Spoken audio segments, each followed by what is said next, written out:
कि हजरत राबिया बसरिया बेटी नहीं है हुजूर की, हुजूर की बेटी की कनीज है, गुलाम है उनके दर की। सो रही रात में चोर आ गया, उसने चादर खींचने के लिए हाथ बढ़ाया। आज तो पैसे की चोरी होती है, उस वक्त कफन तक लोग चुराते थे।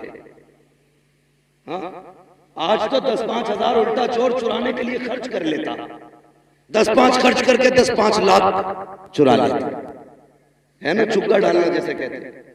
तो ये सिस्टम आज होता है, लेकिन पहले कपड़ा ही मिल गया बड़ी बात। राबिया बसरिया सो रही, चोर आया, हाथ बढ़ाया, आंखों के आगे अंधेरा, डर के छोड़ दिए, फिर हाथ बढ़ाया, फिर छोड़ दिए, 3 बार किया, चौथी बार हाथ बढ़ाना चाहता था, आवाज आई, नादान देख नहीं रहा, राबिया बसरिया सो रही है मगर इसका खुदा जाग रहा है, खुदा जाग रहा है, कोई चादर नहीं छीन सकता। और भाई मुझे बता, अगर राबिया की चादर रब नहीं छीनने देता तो अली की बेटी की चादर कैसे छीनने दे सकता? जबकि उनकी इज्जत और उनकी तहारत की हिफाजत का जिम्मा मेरे रब ने लिया।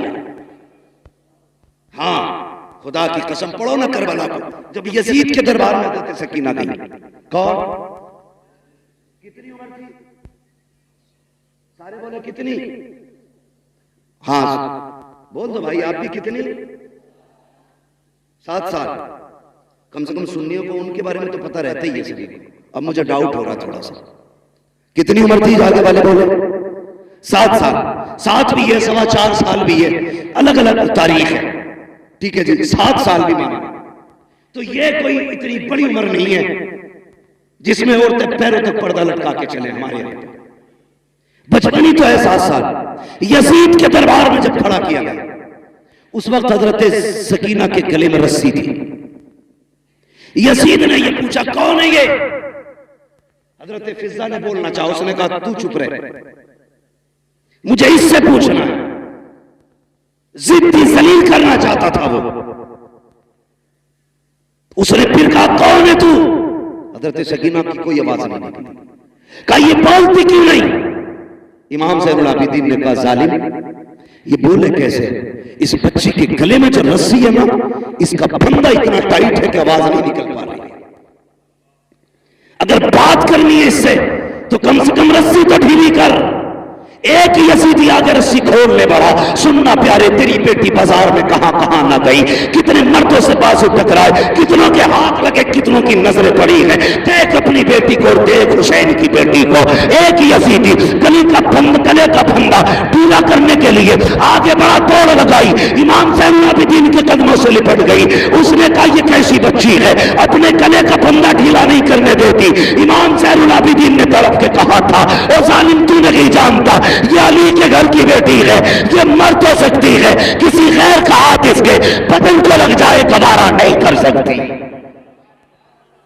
ये अली के घर की गैरत, उनके घर की बच्ची की ये हया है, और तेरी 18 साल की बिगड़ गई। हाँ, सिर्फ सबील पी लेना ये सुन्नियत नहीं है, खिचड़े खा लेना सुन्नियत नहीं है। तेरी बेटी देखने में कनीज़े फातिमा ज़हरा नजर आए, ये सबसे बड़ी सुन्नियत है। हाँ, 10 मुहर्रम आए तो काले कपड़े न पहन, धागे न लपेट, ढोल न लटका, जैसी पहली मुहर्रम का चांद नजर आए, तेरे घर से कुरान की तिलावत की आवाज आनी चाहिए। करेंगे इंशाअल्लाह ऐसा, सारे बोलो इंशाअल्लाह। और मैं इस पर भी बहस नहीं करूंगा, कौन कुरान पढ़ता, कौन ढोल बजाता। मैं तो ये दुआ करूंगा, जो ढोल बजाते हैं उनका हश्र ढोल वालों के साथ हो, जो कुरान पढ़ते हैं उनका हश्र कुरान वालों के साथ। अब तेरी मर्जी है कौन सा अमल देता है। चले थोड़ा खत्म कर लें, तवज्जो है आप लोगों की?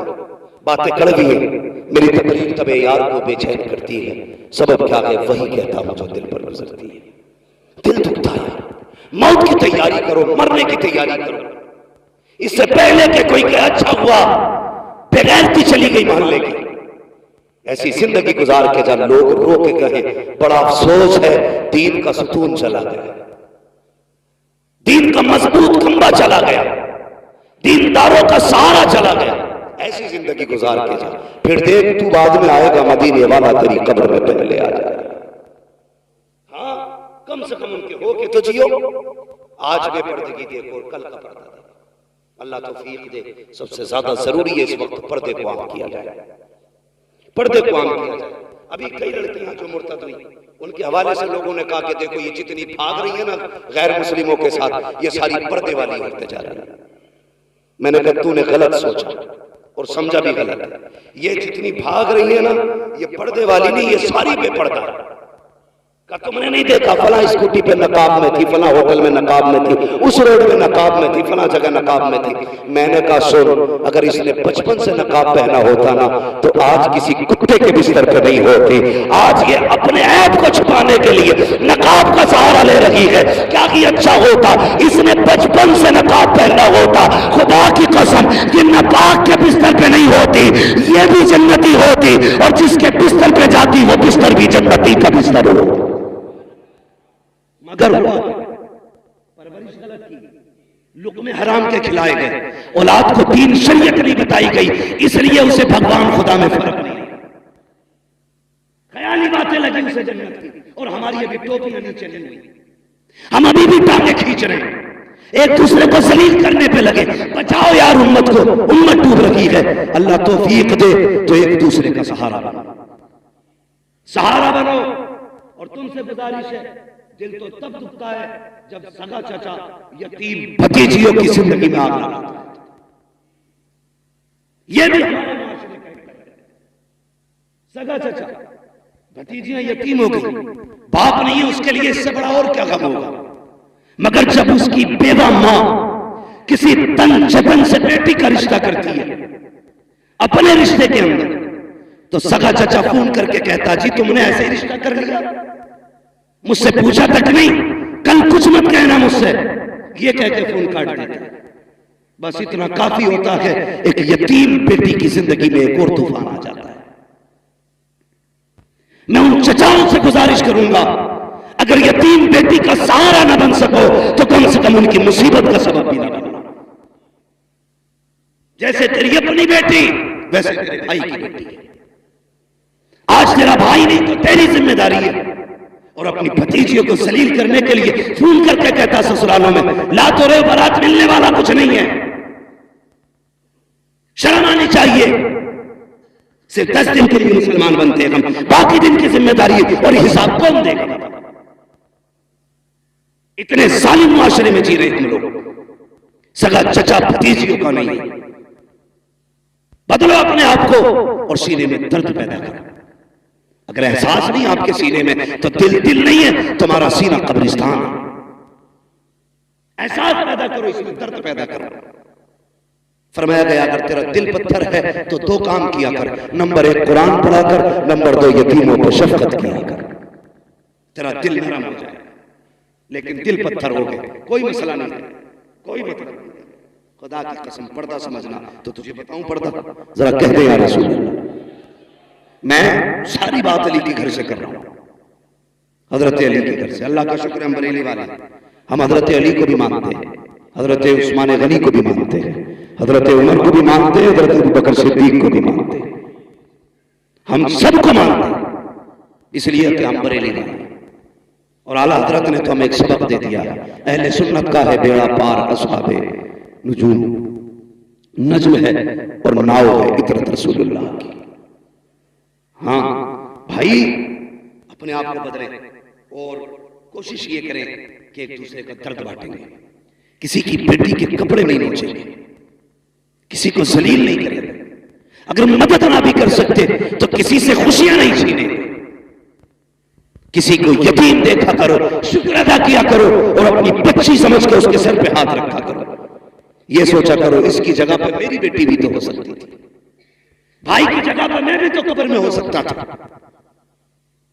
कभी भी यतीम भतीजियों को अपनी बेटियों से अलग न समझना, क्योंकि हमारे दीन ने हमें क्या कहा, फरमाया अगर बाप नहीं है और तू चाहता बाप की खिदमत का अल्लाह तुझे सवाब दे, फरमाया फिर चचा की खिदमत किया कर। रब ने बाप के कायम मकाम चचा को रखा है, तो फिर चचा की जिम्मेदारी नहीं है भतीजियों का ख्याल रखे? बोलो है कि नहीं?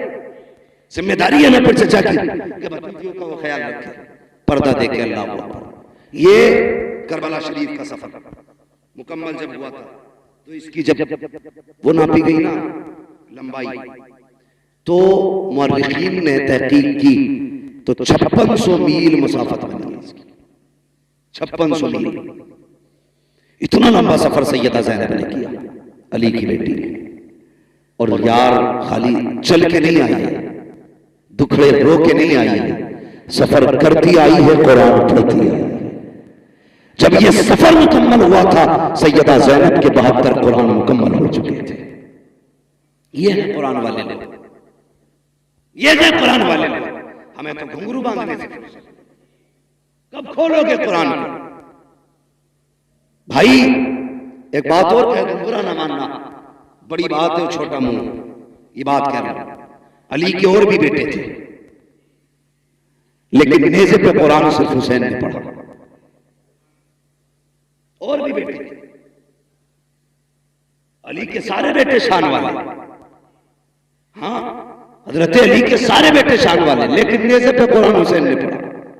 दुनिया कहती है हुसैन का कमाल है, मैं कहता हूं ये सैयदा फातिमा ज़हरा का कमाल है। इसलिए कि उन्होंने बच्चों की परवरिश ही ऐसी की थी कि झुलाती थी तब कुरान सुनाती थी, दूध पिलाती थी तब कुरान सुनाती थी, एक एक लम्हा कुरान सुना के गुजारा। जब उन्होंने बचपन में माँ की गोद से कुरान सुना था, तभी तो नेज़े पे चल के कुरान पढ़ के सुनाया था। आज माए ड्रामे देख के बच्चे पाल रही है, तो बच्चे क्या करें? डांस करेंगे मुहर्रम के नाम पे, तमाशे करेंगे सुन्नियत के नाम पे। वो बच्चे बेगैरत हैं जो अपने दीन को नहीं समझते, उसका मजाक बनाते हैं। वो माए कामयाब माए नहीं है जो अपने बच्चों को दीन और शरीयत की तालीम न दे सके। इसलिए मेरी गुजारिश है, अपने बच्चों को दीन सिखाएं। हजरत सैयदा ज़ैनब ने पूरा सफर किया, लेकिन बेपर्दा नहीं, पर्दे के साथ किया था, पर्दे के साथ किया था। आखिरी वक्त जब विसाल का आया, हजरत अब्दुल्लाह इब्न जाफर तैयार ने कहा था, ज़ैनब मैं जानता हूं नाना की शरीयत यह है कि औरत बीमार हो जाए तो तबीब को हाथ दिखा सकती है। हजरत सैयदा ज़ैनब ने क्या कहा था? कहा यह शरीयत है मुस्तफ़ा की, मुझे तस्लीम है, लेकिन एक सबक मैंने करबला में अपने भाई से भी सीखा था। कहा क्या? कहा था कि उनके गले पे खंजर चल रहा था, मैं पर्दे से देख रही थी, मेरा जी चाहता था कि आखिरी वक्त भाई का सर मेरी गोद में हो, लेकिन हुसैन ने कहा था अगर मेरी लाश की बोटी बोटी भी हो जाए, ज़ैनब पर्दा नहीं छोड़ना। का एक शरीयत वो है जो तुम मुझे नाना की बता रहे हो, एक वो है जो हुसैन ने बताई है। कहा हम अली के घर वाले हैं, हम मर सकते हैं, लेकिन डॉक्टर को भी हाथ दिखाने नहीं जाए। अब पता तेरी मेरी बेटी का क्या मामला होना चाहिए, इसलिए पर्दे को लाज़िम करेंगे इंशाअल्लाह। अल्लाह ताला हमारे इनकी नस्ल को करबला वालों का सदका अता फरमाए, इमाम ज़ैनुल आबिदीन की खैरात अता फरमाए, मुस्तफ़ा जान रहमत की औलाद का सदका अता करे। याद रखिएगा, काम इतने अच्छे इमरान भाई कर गए हैं, कोई हाथ ना भी उठाए उनकी कब्र में जन्नत की खिड़कियां खुली रहे। इसलिए कि कहीं असातिज़ा की तनख्वाहें, कहीं तलबा का इंतजाम, कहीं किसी पढ़ने वाले का इंतजाम, कहीं किसी मौलवी की मदद। कितने काम तो ऐसे थे जो पर्दे में होते थे, कोई नहीं जानता था, या तो इमरान जानता था या पैदा करने वाला खुदा जानता था। कितने ऐसे काम कर गए हैं कि जब तक उन कामों का असर रहेगा, उनकी कब्र में जन्नत की ठंडी हवाएं आती रहेंगी। इतने उलमा का आ जाना यकीनन यह हमें बताता है वो शख्स जन्नती है, वो शख्स जन्नती है। वरना इतने सारे उलमा, ऐसे ऐसे उलमा, खुदा की कसम जिनसे मुलाकात करने के लिए लोगों की जूतियां खिस जाती हैं, आज वो इस महफिल की जीनत खुद बने हैं। ये बता रहा है कि मोहम्मद से वफा तूने तो हम तेरे हैं, ये जहां चीज है क्या लोहो कलम तेरे हैं, वह अम्मा बिनिअमति रब्बिका फहद्दिस। वो लोग अपने रब की नेमतों का खूब खूब चर्चा करो, तज़किरा करो। ये जिंदगी अल्लाह की नेमत है, इसको सही से गुजारो, मौत के लिए तैयार रहिएगा। बच्चों हुए अखलाक उनको माफ फरमाए रब्बे कायनात। जिंदगी ने दिया साथ, फिर होगी मुलाकात। सारे लोग कलमा शरीफ पढ़ लीजिए, ला इलाहा इल्लल्लाह मुहम्मद रसूलुल्लाह।